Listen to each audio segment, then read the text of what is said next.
A few months ago, I stood in the middle of my living room, staring down at 3 cardboard boxes that had just arrived at my door. Inside, a pair of the newest headphones, a heavily discounted jacket, and a random gadget I bought simply because it kept following me around on social media. Later that evening, I opened my credit card statement. I saw a balance of $1,250 gone in just 3 weeks. Meanwhile, my savings account had barely moved, but the worst part wasn't the amount of money I had spent. The worst part was the absolute emptiness I felt. I wasn't happier. I wasn't fulfilled. In fact, I couldn't even remember the exact moment I hit the checkout button. In the middle of that confusion, I desperately started looking for ways to fix my financial mess. I read all sorts of books on saving money. I tried everything, from cutting out my morning coffee to installing automated tracking apps. But honestly, it all felt forced. Then, one afternoon, I stumbled upon traditional Japanese philosophies regarding material possessions. This wasn't another spreadsheet. It wasn't some complicated investment formula. It was simply an ancient vocabulary describing how human beings should treat the world around them. And that is when it hit me. I didn't lack math skills. What I lacked was the right attitude toward the things I already owned. The truth is, modern consumer society is explicitly designed to make you feel like you never have enough. It is a system built entirely on constant upgrades, rapid consumption, and frictionless payments. One tap, one glance at your phone for facial recognition, and suddenly, a new package is sitting right outside your front door. We are constantly taught that replacing the old with the new is the ultimate symbol of success. But traditional Japanese philosophies point in a completely different direction. They focus on restraint, humility, and deep mindfulness. Now, of course, not every single person in Japan lives perfectly by these rules in the modern world, but these principles have survived for centuries. They have been around long enough to offer us a completely different lens through which to view our wealth, a way that is slower, clearer, and much more intentional. If you are tired of working hard only to watch your money vanish into thin air, then this video is for you. Today, we are going to explore 3 deeply rooted Japanese principles that will help you break free from the trap of mindless spending. Some of these ideas will protect your wallet immediately, but more importantly, they will challenge the way you define what it means to have enough. They will show you how to build a quiet, lasting wealth without depriving yourself of joy. Mottainai, true wealth begins by rejecting waste, and the first step toward that quiet wealth starts with a simple change in attitude toward the things we throw away. In our fast-paced urban lives, we have become dangerously comfortable with a disposable culture.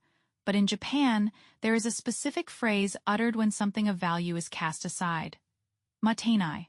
Mottainai does not simply mean, what a waste. Deep down, it is an emotional sigh of regret. It is a realization of our ingratitude toward the resources, the time, and the human effort that went into creating that object. Our problem today is that money leaks out too easily through tiny, invisible gaps. An automated subscription you never use, clothes hanging in your closet with the tags still on, food that rots in the fridge and gets thrown out every weekend. My friend Sarah used to be completely trapped in this cycle. She earned a great salary, yet every single month, she wondered why her savings stayed at zero. When we finally sat down to look at her bank statement, we discovered she was paying a massive tax on wasteful convenience. Imagine wasting just $40 a week on forgotten food and random impulse buys. It sounds like nothing, but that is $160 a month. That is nearly $2,000 a year. If you invested that exact amount into a simple index fund every year for a decade, it wouldn't just be pocket change anymore. It would turn into a small fortune. The power of Mottainai is not about forcing you to be cheap. It is about creating a psychological filter. When you develop a healthy disdain for waste, you naturally begin to respect the money you worked so hard to earn. Mottainai reminds us of a simple truth. Money doesn't just disappear, it simply flows to the places where our attention fails to look. Wabi-Sabi, breaking the upgrade cycle. But how do we actually stop wasting money when the world around us constantly screams at us to buy more? To survive that pressure, we need the philosophy of Wabi-Sabi. Our modern economy implants a toxic equation into our minds. Old means obsolete, and obsolete means failure.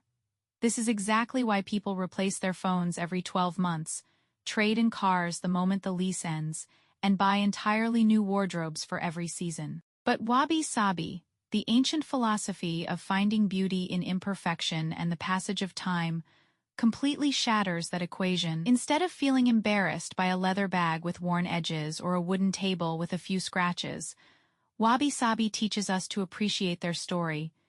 You do not need to constantly consume just to fill an emotional void or to prove your status to the people around you. A person who applies Wabi-Sabi to their finances is someone who can calmly say no to unnecessary upgrades. They stand firm because they look at what they already have and recognize that it still serves their life beautifully. Wabi-Sabi does not demand that you live with broken things. It simply liberates you from the exhausting pressure to always look brand new. But if you think these principles are just little tricks to suppress your urge to shop, then pay close attention, because this next part is what will truly change how you view your money. The Japanese do not just build wealth by appreciating old things, or by simply fearing waste. They do it by fundamentally changing the very speed at which they live.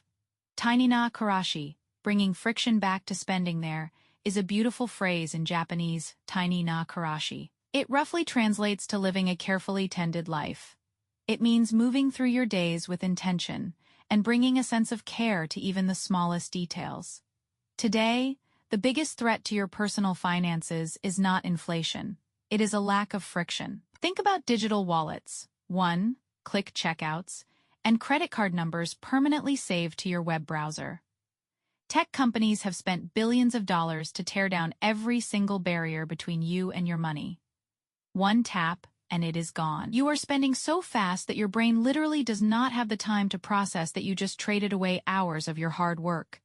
Teinei na Kurashi asks us to do the exact opposite. It asks us to intentionally put the friction back in. This could mean deleting your saved credit card information from your favorite shopping apps, forcing yourself to physically type in every single digit manually when you want to buy something.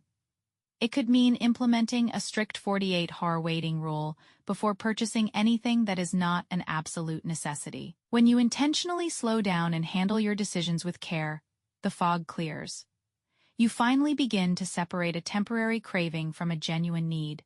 Just one small pause before you buy can change everything, because inside that pause, your clarity returns. 6. Mottainai makes you hate wasting resources. Wabi-Sabi frees you from the pressure to constantly buy new things, and Teinei na Kurashi helps you put that necessary pause between an impulsive emotion and the decision to swipe your card. Individually, these principles might sound more like philosophy than personal finance, but when you put them together and apply them every single day, they form an entirely new financial operating system. A system that is practically immune to marketing campaigns and stands strong against the temptation of rapid consumption.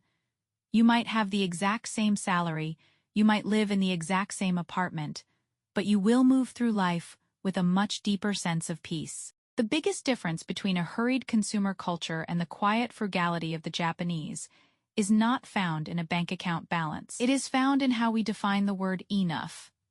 You might not need a massive raise right now to start changing your financial life. Maybe what you need first is simply to slow down, to take a very good look at what you already have, and deeply respect every single dollar you have worked so hard to earn. Because all quiet, lasting wealth begins in the exact same place. The moment you stop chasing everything on the outside and start paying attention to what is happening on the inside. If this video helped you look at money in a different way, please hit the subscribe button. And I am really curious about one thing. Out of these 3 Japanese principles, which one made you think the most? And which one do you want to try applying tomorrow? Let me know your thoughts in the comments below. Thank you for watching, and I will see you in the next one.